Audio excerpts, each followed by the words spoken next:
Nini?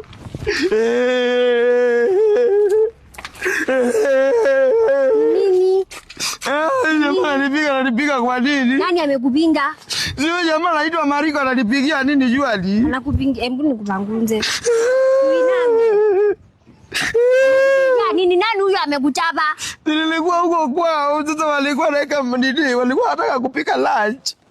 Sasa wakaweka maji ugali. Kwa nyumba ya wenyewe? Hapana, nilikuwa kwa jikoni. Ulikuwa unafanya nini kwa jikoni ya wenyewe? Waliniambia nipepete jiko. Hebu nyamaza kwanza uniambie vizuri.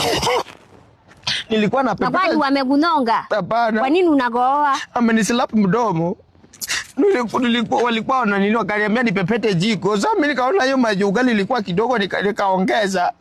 So wakakuja wakania lazima ongeza hiyo maji ni sasa wamenipiga nayo sijaiona. Exodus. Kwa nyumba yetu hakuna chakula. Si iko. Na kwa nini unaenda kutamani ungali ya wenyewe? Si lunch imenipata hapo sasa ningefanya aje? Na mimi niko huku nakutafuta ukakule.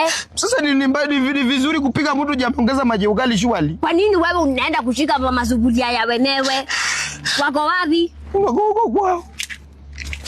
Nikufuate. Kaa hapo na tukichapwa sisi wote. Ama twende kwanza ukule, ukikula ugali ndio tulundi. Na usiendange kwa nyumba, si hata watu wataona ni kazi kupigiangi. Sawa. Walikuwa wanapika na napisha ama walikuwa wanapika ugali na nyama. Na nyama imewekwa dania na nini? Wende tulio.